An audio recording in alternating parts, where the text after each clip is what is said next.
first of all, thank you very much for inviting us. And actually, I'm very happy to be here. Sadly, that I'm alone, but I will try to kind of like compensate for us not being there physically, but at least I have this opportunity to present to you it digitally. So indeed, thank you for a little introduction that you did. If I go on further, I'm Julius from Praktika, and we're multidisciplinary practice with open yet structured, systematic approach in design. We're also always striving not only to create purposeful projects with a cultural significance and impact, but also to apply the power of color with sensitivity and deliberate consideration. And I'm not alone in Praktika, and we are doing architecture together with a very talented architect who's also happens to be my wife, Della. I'm also always the one wearing a little bit of color. I guess that's why I'm the one speaking here tonight. Through our practice, we also done quite many projects from smaller scale to larger, from pavilions to kindergarten, schools, interiors or museum depots even. So we worked on quite many projects. We're very happy to be actually executing some of them right now as we speak. And in branding, I'm working together with Roko Sutkaitis, who is also like super skilled designer who's not only working in the brand identity and graphics, but he's also working a lot with the books publishing and so on. So it's really great to have him on board, and we all three of us somehow try to manage with all the different multidisciplinary projects that we are doing. In the brand identity, we worked with quite many projects ranging from KONA's 2022 European Capital of Culture Identity. This was our pilot project, and later on we worked with local Science Island, National Institute of Architecture, Lithuanian Design Association projects, as well as we work with PayPal or with Honey internationally. So to start on further with the presentation, to go on further with the presentation, the first case that we wanted to share is how we use color as a tool to shape without form. And this is an architecture project, actually. This is a kindergarten that we are doing currently, which is called Fabel or Sakmė in Lithuanian. And this is a project this is a competition that was launched by Lithuanian Architecture Association in 2024. For now, we already have a building permit. Now we're doing the technical design phasing, and the competition's purpose was to design a kindergarten in Rumšiškės, a kindergarten of approximately 1,750 square meters, that has 6 groups in total for kids to play and learn. However, its location is very intricate. It's located next to the highway and next to the Kaunas lagoon. And Rumšiškės it's also in Rumšiškės we have this ethnographical village which is located here. So the plot of land is in between the large and smaller scale situations, and not. And also the same as well goes to the plot of land. So we are located exactly here next to a larger building, which is a school, and next to a smaller, even sometimes like tiny houses in the village. With our project, the idea was to somehow to have this one quite large volume divided completely. So divided completely into, although it's one building, to divide it completely into 4 buildings. So here you can see as well, in comparison to the aerial view, even in the aerial view, the building looks quite masked, let's say, and quite small scale. If you see the footprint next to the smaller town buildings, it looks quite massive. So our idea was to somehow have this building perfectly hiding its own size. This is why we kind of employed the color to help us to divide the volumes as much as possible. And the building itself is composed out of 4 volumes. Out of them, one is, we call it representative module, the green one, which is kind of like serves as a connection between the two natural areas or a playground in the middle, as well as the playground and the parking lot outside. Very natural areas. This is how we try to design it.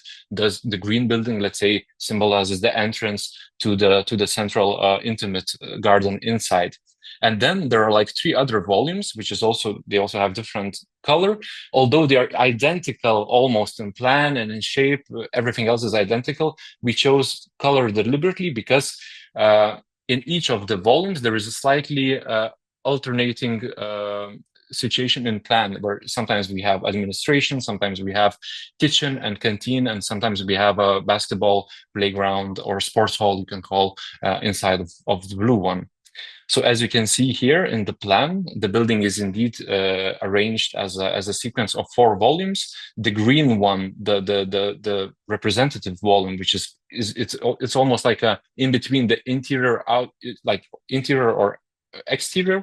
It's very open, very public, very inviting. And then the other buildings are also like arranged in a very same or very similar manner. We always have a corridor here which goes around. Then we have a kindergarten group here, always in the same position. And the only place that kind of like changes slightly through all the volumes is either the administration here, kitchen here, or a sports playground here. So this whole building, even though it's very modular, very kind of like economically sensible, because obviously it's a kindergarten, there's like the budget for the execution is not too big. So we were thinking like, how could we make it still playful, somehow affordable, and somehow that there would be character to each of those buildings without them differentiating them too much in shape. So this is why we picked different colors, with the lightest color going to the north side, and with the darkest color going to the southern. As you can see here, the plan is identical through all the floors. And indeed, here is a little like a scheme or a section of how the green, the lowest building, invites people to go inside and serves as a connector between the 2 natural areas. This is a view from the exterior. And this is you can see here a little bit how the color goes inside, because we were also thinking, in a way, we're not designing here a navigation system. It's not what we do yet in this project, but we somehow, with architectural approach and with the use of a color, we thought it would be good that we differentiate these otherwise identical volumes. So it's not the color, in a way, here serves not only as a tool to divide the volume in an urban setting, but also as a tool to work as a wayfinding inside of the kindergarten. And color obviously is one of the, let's say, easiest things for kids, for the inhabitants, let's say, if you can call it like that, for the inhabitants of this building to recognize and to immediately know in which of these buildings their play groups are, or what activity is happening in which building. So each building immediately comes as a landmark, let's say, on its own in this little settlement in Rumšiškės. The color also, we found it very interesting, let's say, and intriguing to go inside, because even though if you're isolated from the exterior views, somehow you could still sense through the furniture, again, with a very humble use of, let's say, with the use of very humble materials, that the color is still present and that you still know your location. So even the smallest visitors or inhabitants of this building could always feel at home and safe. The second case that I wanted to show is how we use a color as a tool to speak without language. And this is a project that this is a pavilion, Vilnius 200 years ago.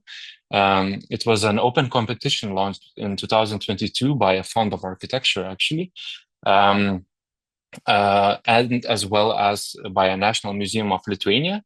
The reason for this competition was because the National Museum was closing for the renovation, they wanted to somehow go outside, and to go outside, they picked the very, let's say, central, one of the most central parks in Vilnius. So here is the cathedral, here is the Gediminas Tower.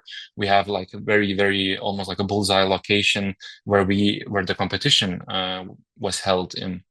And with our proposal, because again, this museum was closing for renovation, and they were somehow striving to go out and to be seen as a very approachable exhibition, as a very approachable museum for the public. And once it closed, once the pavilion closed, it is still, I think, the record holder for the most visits for a single exhibition. So indeed, our approach, I could say, was working quite well here. The competition site was this whole green area, and we could pick any spot for the pavilion. But the pavilion had to have a cinema inside of it. It had to have it had to hold the recreated Vilnius 200 years ago model. It had to be able to show an exposition of multiple photographies, renders. It had to be a stage for the events of the music. So there were like so many functions that we did not know what to do, how this one pavilion could look like, and even then where we could place it in such a large park, because you want to use an opportunity. So what we did, we created this kind of like a dispersed pavilion with 16 objects, each of them having their own function. We dispersed them in the very central axis of the new arsenal. All of the objects had their own very, very different, let's say, settings. Some of them are hidden between the trees in the park, almost like aiming so that they would be seen a little bit from the people who are waiting here at the red light and they cannot move in traffic. Some of them were placed like on the axis of the sidewalks, on the pavings over here, which we called Rotonda, and it had like a beautiful curtain with the exhibition material printed on it that then Rokas designed. Some of these objects were a cinema, let's say theater, or a place for events, a forum to have a discussion afterwards you visit. And then we had like few exhibition walls with a photography and a flat kind of like a material hanging, as well as the main object here, which had the Vilnius 200 years ago model exposed and recreated. Here we had a stage where the guide could really like invite people at some certain hour who booked a reservation for the guided tour, so that they could invite people and call them from all of the park. However, we thought, okay, this is a nice maybe idea to disperse this pavilion. However, once again, the budget is not too big in architecture. And what we did was like, what question we had was how we can tie all of these like larger objects and smaller objects together. And this is where the color came in. So we kind of thought that, okay, if we use the same color for all of them, even this tiny stand or QR code or a wall or the main object in this whole pavilion, they will all be somehow red and differentiated from the rest of the objects in the park. So we try to kind of like connect them all of together. So even though the project is let's say dispersed pavilion, it's still very like held together by the color. And when the time has come to build this pavilion, from the municipality, like some of the heritage people, we had a question, like really you're going to be using the color? I thought it's just for schematical purposes, and we were like, no, we're going to be really using, and it's one of the main purposes of this pavilion, to have this like iconic color. Then the discussion came, what color is going to be, and we tried quite many different colors, from completely like a bit, sorry to say, like random, like blue, yellows, bright, and so on and so on. And then we thought, okay, the color that we pick, we kind of looked at the brief of the competition again, and they wanted to show Vilnius 200 years ago as that there was a glimpse of brightness in the history, that there was still education. The history was not so bad back then. The same time was this pavilion was also being built the same time when Vilnius was celebrating the 700 years birthday celebration. And so it was a birthday party, and we thought, okay, the history was not so bad back then, there is a party, so we should really pick the most positive color that we could, and we picked pink. And this pink color, we had like so many questions. Why are we using it? How it's gonna work? It's nowhere to be seen. And back then, when we had to get a building permit, there was these all questions, and we did not know really how to defend it, because you cannot say to the heritage people, yeah, we just picked the most positive color. So then Dele came up with this beautiful idea that actually, if you look from the bird's view, all the roof tiling is in a way pink. It's this beige red RAL, the Gediminas Castle Tower, and so on and so on. So it kind of all became tied together. That this almost like a random. I'm a bit going now to Lauren's presentation. Almost like a random choice of a color was existing already in the current situation, even in the heritage site. So. And afterwards, with this pavilion, when we were working with it, we thought, okay, we have the main color, but with all the other elements, we also have to purify the architectural view of it, so that almost each object becomes like a wayfinding point in the park. So what we did, we really carefully chose the materials and their colors for everything else. All the techniques inside of the pavilion, different objects of the pavilion became black. All the tents, they became white. And everything that is somehow dynamic, it's either this curtain blowing in the wind or the door that you can just open and close. They all became this aluminum brut, reflecting the surroundings of the park.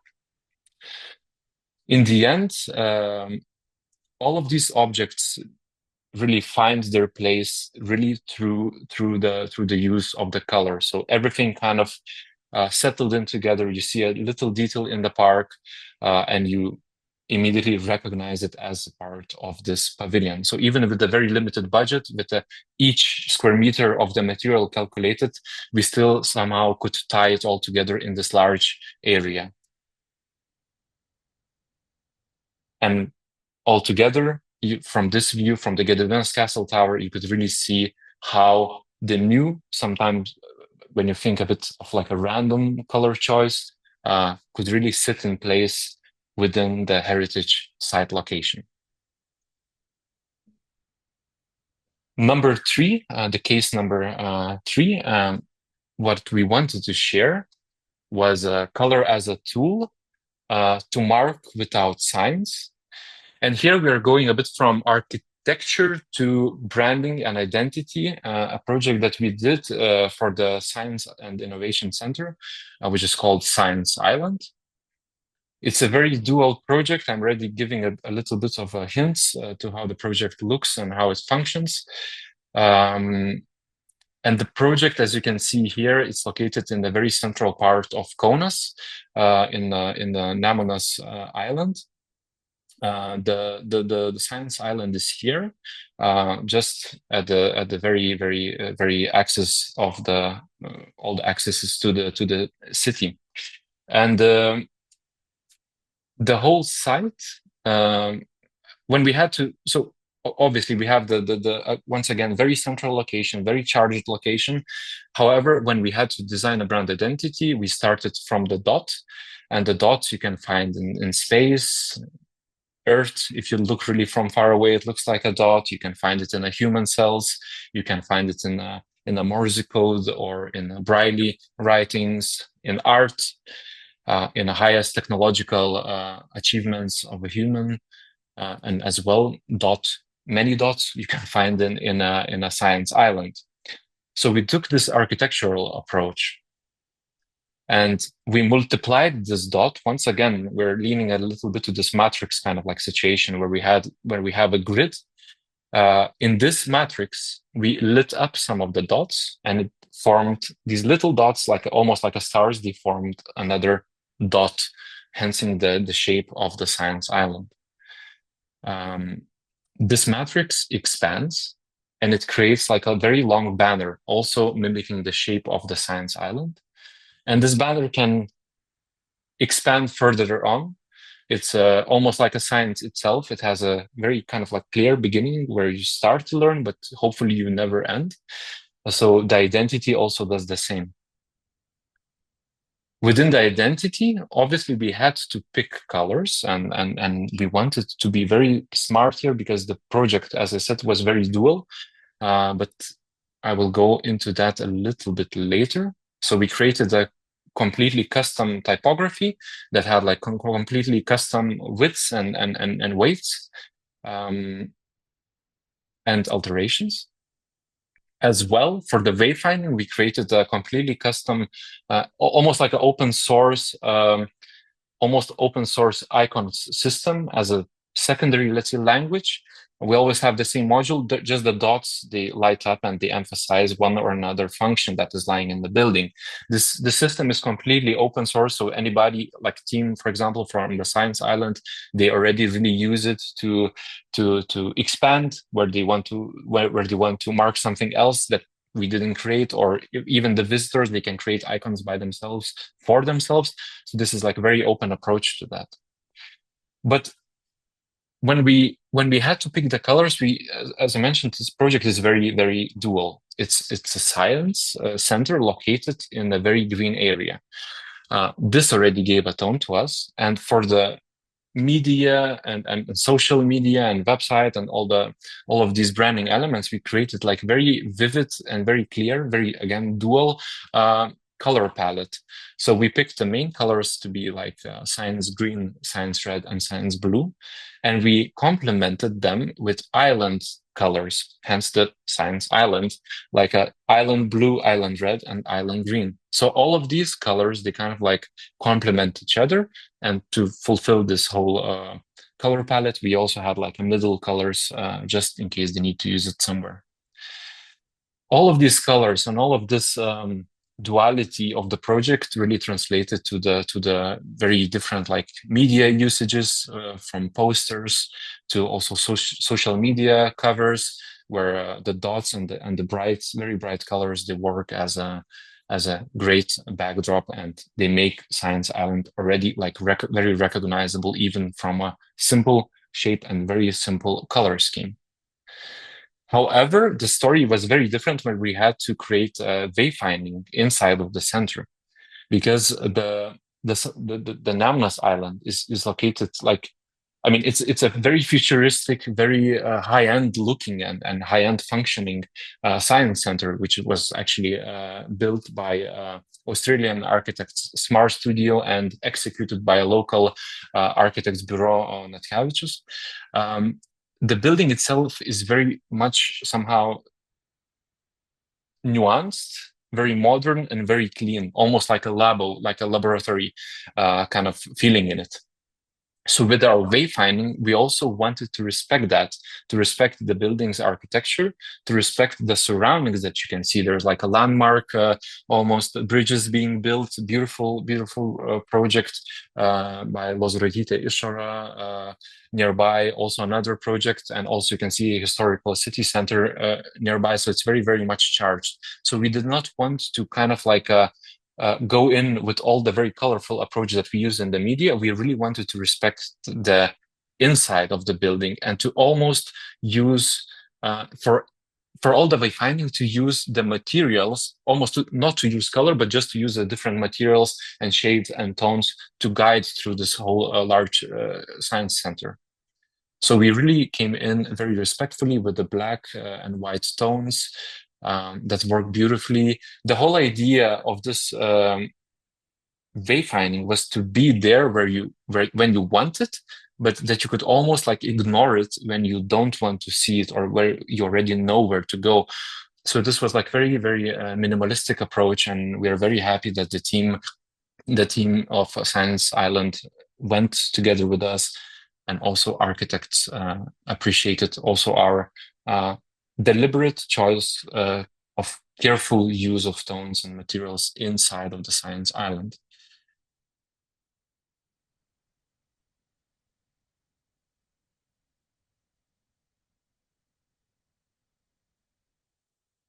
Also, the same application system was applied in the various packages and also in a apparel of the Science Island team, so that you could almost see them again once you need some help, once you need a guidance. It's not shouting too much. It's not overwhelming. It's always there where you want it.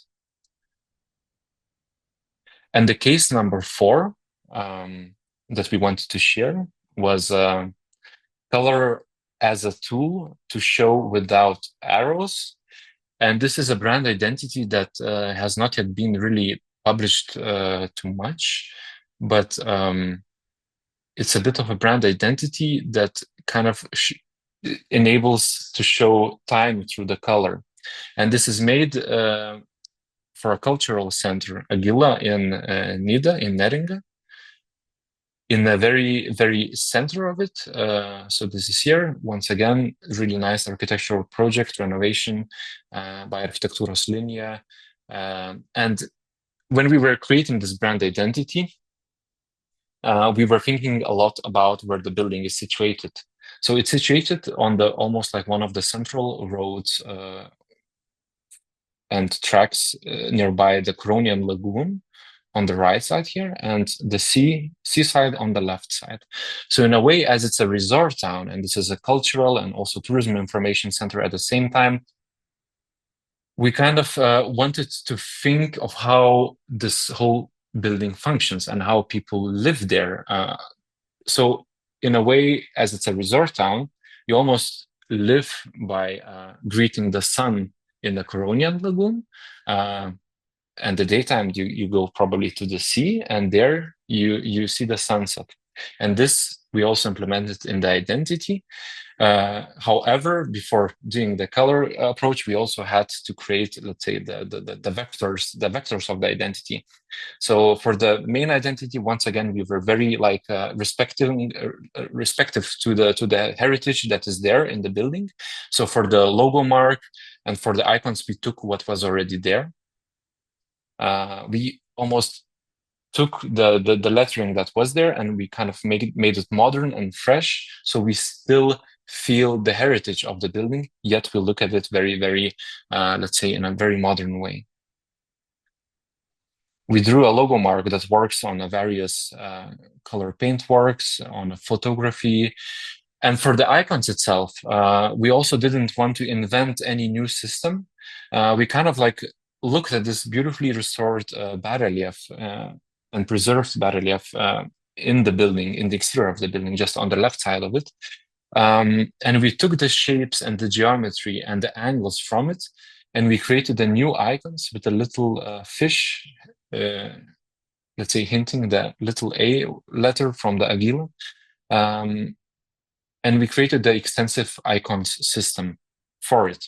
However, we did not want to stop here by just creating icons. We also, of course, wanted to apply colors to the whole identity. And here we didn't want to go with the usual approach. So that's why we kind of like created hues rather than color pickings. We kind of like created gradients and hues that were mimicking the sky and the lagoon, or the sky and the sea from the morning till the evening. So we created a sunrise hue, a daytime hue, and the evening hue. The idea was to kind of like, through the color, to show the time, because I mean, if you're a happy person, and if you're having your holiday in Nida, you don't want to calculate time, no? So it's like you almost want to see a little poster or a little social media post, and you want to kind of already feel if it's a daytime event, if it's a evening event, without even seeing the time. So here we kind of like try to implement these hues and these gradients into the social media communication, almost as a navigation to for a person to already know when there is this happening in the Agila. If it's a wind vanes workshop, probably it's in the daytime. Only then you see the actual timing. If it's a folk music evening or some other music event on the rooftop, you probably from the hue already have a feeling that it's something happening in the evening. So it also creates this very, very, very easy navigation to the center itself, and also very, very relaxed atmosphere for the communication. And we use it everywhere for the posters, to the social media and so on. We also picked some, let's say, colors from the hues that are completely flat, that they can use it freely in the whole communication system of them. And yes, please visit them any time when you're in the Nida or in the seaside. It's very strange. They're already like open, but their official opening is in February. But you can already visit them and enjoy the newly opened center. And hopefully, you somehow when you see these gradients and when you see these hues, you can visit them and they will help you with everything what you need in the resorts town of Nida.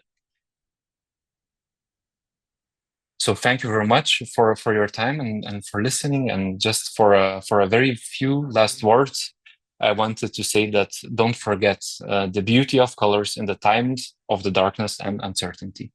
Thank you once again.